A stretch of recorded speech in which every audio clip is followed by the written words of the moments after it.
Welcome to today's edition of Top Headlines from Zir News 24. Today is Wednesday, the 2nd of Sunbula 1404 in the Hijri solar calendar, corresponding to July 23, 2025 in the Gregorian calendar. I am Mohammed Salama, bringing you the most important national and international news from Zir News 24. Here are today's top stories. From diplomatic engagement to recognition, the Islamic Emirate says its foreign relations have moved from dialogue and diplomatic exchange to the level of formal recognition. Iran emphasizes diplomacy with Afghanistan. Iran's foreign minister stressed building successful diplomacy with Afghanistan, particularly with its bordering provinces. Israeli assaults and hunger deepen humanitarian crisis in Gaza. At least 81 Palestinians killed in the last 24 hours. Food shortages have escalated the tragedy. Columbia University disciplines nearly 80 students over pro-Palestine protests. Detailed news. Islamic Emirate says diplomatic relations have advanced to recognition level. The Foreign Ministry of the Islamic Emirate announced that its relations have moved from basic understanding and exchange of diplomats to official recognition. During a press briefing highlighting the past year's achievements, Acting Foreign Minister Amir Khan Muttaqi stated that with Russia's official recognition, relations have entered a new phase. He added that last year, several countries removed the term Taliban Islamic Movement and some IEA leaders' names from U.S. reward lists. Muttaqi noted that the IEA hosted high-level delegations from Russia, Belarus, the U.S., Kazakhstan, Turkmenistan, Uzbekistan, Pakistan, Iran, Qatar, Saudi Arabia, Malaysia, Indonesia, the United Nations, and other organizations. Over 100 diplomatic missions were coordinated in that time. Helping Orphans issues urgent statement on forced repatriation of Afghan refugees from Iran.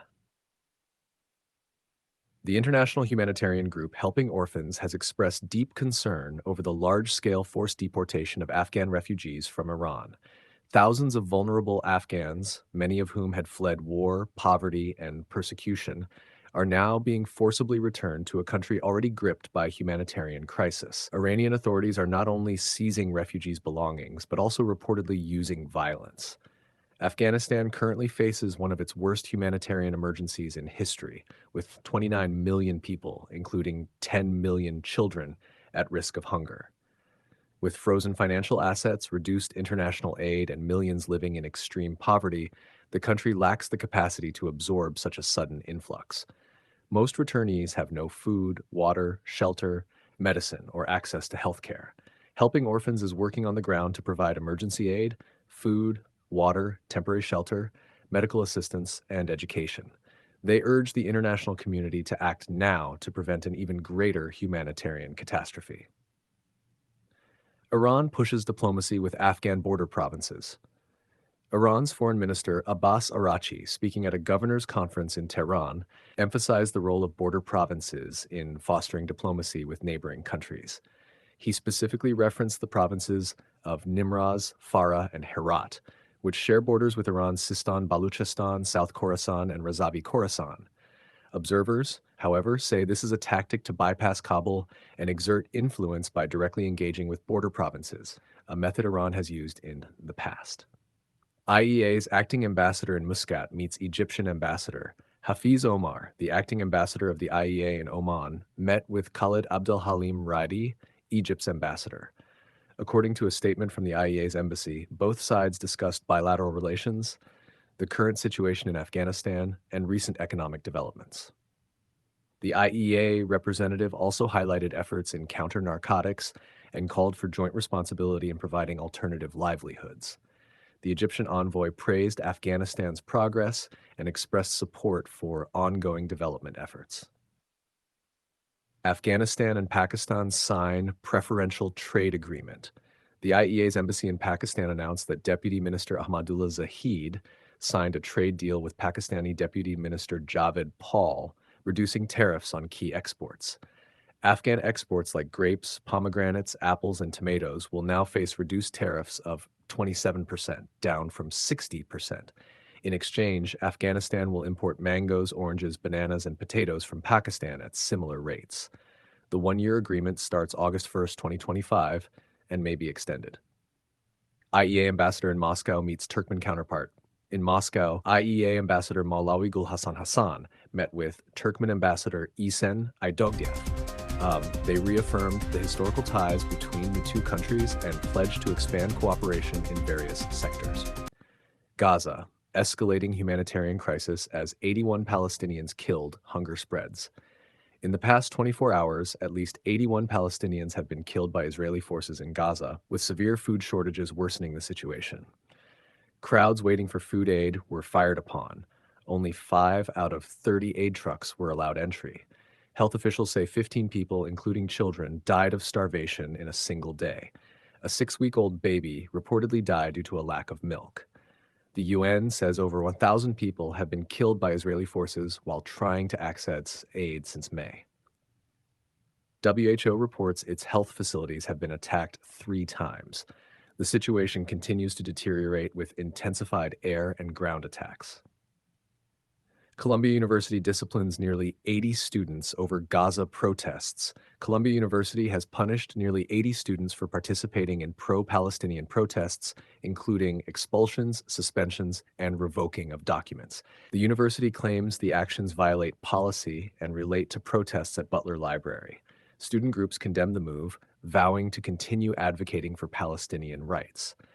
Columbia is also seeking the reinstatement of $400 million in federal funding suspended under the Trump administration for failing to protect Jewish students. Iran warns Israel of strong retaliation. President Masoud Pezeshkian said Iran is prepared to retaliate against any future Israeli actions and is not optimistic about ceasefire efforts.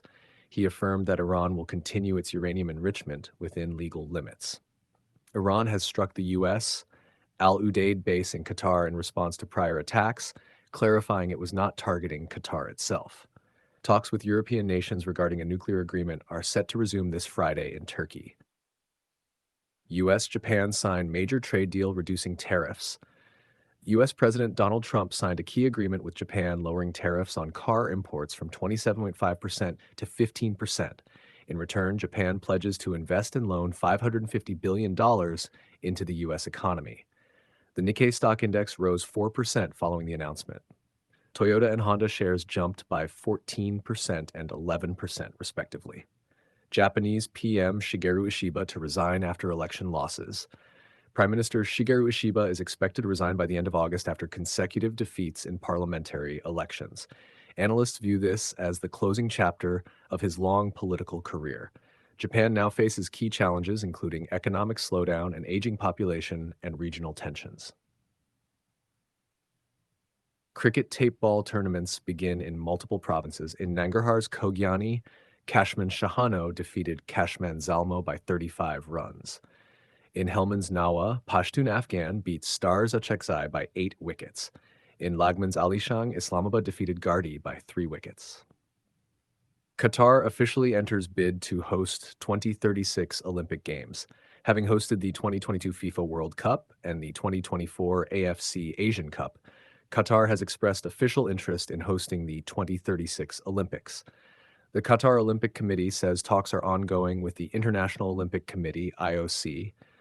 Other contenders include Indonesia, Turkey, India, and Chile, with Saudi Arabia, South Korea, Egypt, Hungary, Italy, Germany, Denmark, and Canada also showing interest. That wraps up today's news bulletin. Follow us on TikTok, Facebook, Instagram, X, Twitter, and YouTube, Zir News 24. Until next time, Allah be with you.